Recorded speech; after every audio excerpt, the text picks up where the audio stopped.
It's engine oil of the same viscosity. Why does mine have more evaporation? How would an ordinary person know that?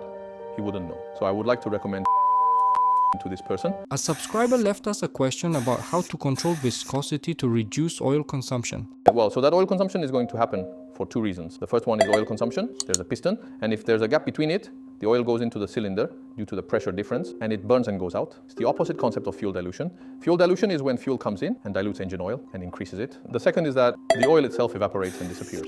And the temperature would have gone up to more than I thought. The molecules on the surface of the oil break and evaporate. Then you have to think about it like this. How is engine oil made? The base oil additive package goes in, and the viscosity index modifier and polymer are added. How is base oil made? We usually call it multi-viscosity oil, like 5W30 or 0W20. One is low viscosity base oil, one is high viscosity base oil. These two are going to mix. If there's a lot of low viscosity base oil in it, it'll become dilute. And then as the low viscosity decreases and the high viscosity increases, it becomes thicker. It's this kind of concept. For example, if there are 5W30 and 0W20, 0W20 is much more dilute. There must be more low viscosity base oil in 0W20.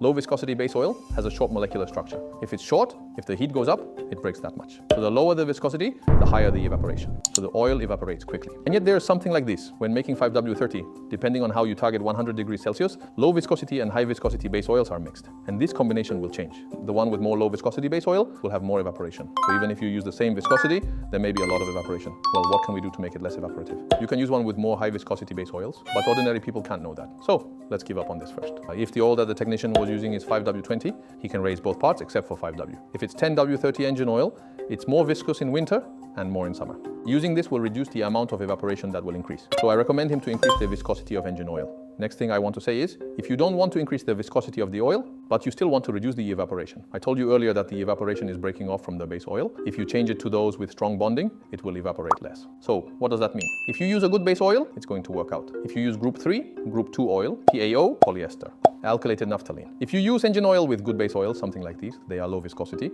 but because of their strong bonding, they make fewer things break. Then the evaporation is reduced. And then another one. I'll talk about the driving of the engine itself. What does it mean to evaporate? It means that the overall temperature inside the engine is high. All we can do with engine oil is friction heat. Then, if you reduce the frictional heat, it's actually lowering the temperature of the engine. So it's possible to reduce this evaporation. Then there are two ways to reduce frictional heat. One way is to reduce the friction of the metal-to-metal encounter. So we should use good additives to control wear and friction, right? The other is the fluid lubrication area, which is formed by the oil film. It's sticky, so there's this phenomenon. And then there's friction on the surface of the fluid lubrication area. It's a way to reduce fluid friction. For this, you need to use an oil that has an even molecular structure, which means that you have to use good base oil to reduce friction itself. I think I can tell you this. So in the end, use a good additive to a good base oil, so I can sum it up like this. In short, use a good product. Now, don't get me wrong, I just explained it to you. The car mechanic probably wants to solve it simply. If he uses an oil with a higher viscosity than the product he is using now, the evaporation of the oil will be reduced. For example, if you compare K5 dedicated mineral oil with metallocene, what's better about metallocene? Its base oil is good, so its evaporation will be good, and its thermal oxidation stability is good, so it can be used for a long time. Hence, it also has a good clean effect, good solubility, good shear stability, and overall good. As for the additives, I used a good one.